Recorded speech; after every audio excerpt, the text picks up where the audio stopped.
जय जिनेंद्र गुरुजी। जय जिनेंद्र बच्चों, आज की कहानी का शीर्षक है सच्ची श्रद्धा में चमत्कार। सम्राट हरिश्चंद्र और उनकी धर्मपत्नी चंद्रमती संतान का अभाव होने से सदैव चिंतित रहा करते थे। कई मुस्तंडे पंडे पुजारी राजा साहब के यहाँ पुत्र यज्ञ के नाम पर घी मिश्री शक्कर उड़ा रहे थे। कई साधु मनोरथ सिद्धि के लालच में ठग रहे थे। पीर पैगंबर औलियाओं की मिन्नतें मनोती मनाई जा रही थी।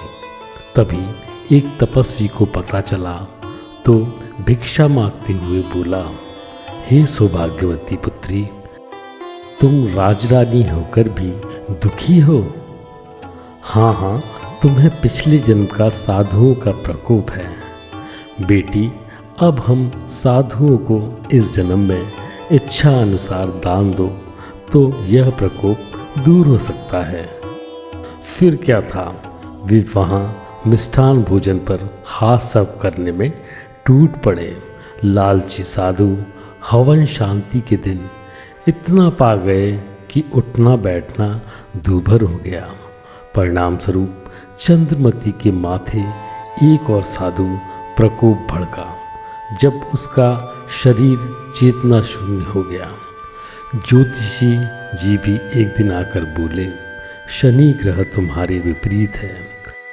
100 ब्राह्मणों को भोजन तथा राज्य ज्योतिषियों को दान दक्षिणा दो। राजवैद्य ने सलाह दी, स्वर्ण दान और स्वर्ण भस्म का सेवन आपके लिए उपयुक्त रहेगा।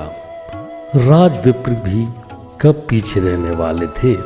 बोले, हस्तरेखाएं ठीक नहीं हैं।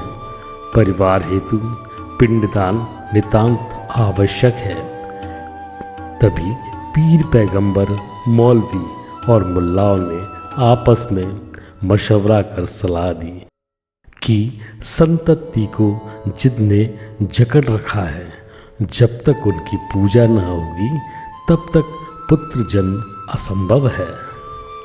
फिर एक दिन एकाएक नगर के बाहरी उद्यान में श्री श्रुति कीर्ति नामक के मुनिराज का आगमन हुआ।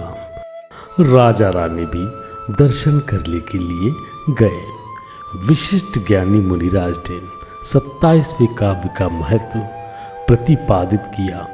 तभी सम्राट हरिश्चंद्र स्नान कर जिन मंदिर पहुँचे और भगवान आदिनाथ जिनेंद्र की मूर्ति के समक्ष पर एक आसन लगाकर जोर जोर से 27वें काव्य का पाठ करने लगे।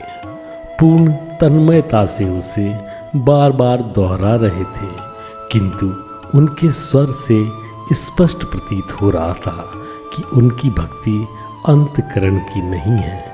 स्तुति पाठ करते करते वे थक गए।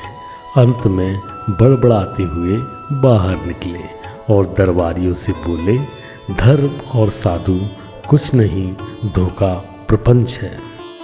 सब धर्म के नाम पर आजीवोपार्जन कर रहे हैं। जैन धर्म का अनुयायी सम्राट का मंत्री पहले तो बहुत प्रसन्न था, परंतु बाद में बड़ा खेद हुआ। वह तुरंत जिनालय में जाकर निष्काम भक्ति में तल्लीन हो गया। आस्थावान मंत्री का कंठ भक्ति की गंगा निस्सत कर रहा था। बस तभी क्या देखता है, जिन शासन की अधित्राष्ट्री धृति देवी वर याचना के लिए आग्रह करती है, तो उसने सम्राट की आस्था बनी रही। अतः उसके लिए पुत्र रत्न का वर मांग लिया। तथास्तु कर धृति देवी अंतर्ध्यान हो गई। कुछ समय उपरांत वही श्रुति कीर्ति मुनिराज नगर में आए तो सम्राट अपने पुत्र के साथ उनके चरण पखार रहा था। भक्ति की ऐसी ही महिमा है। सुत तो क्या, केवल ज्ञान का सुत भी जन्म सकता है।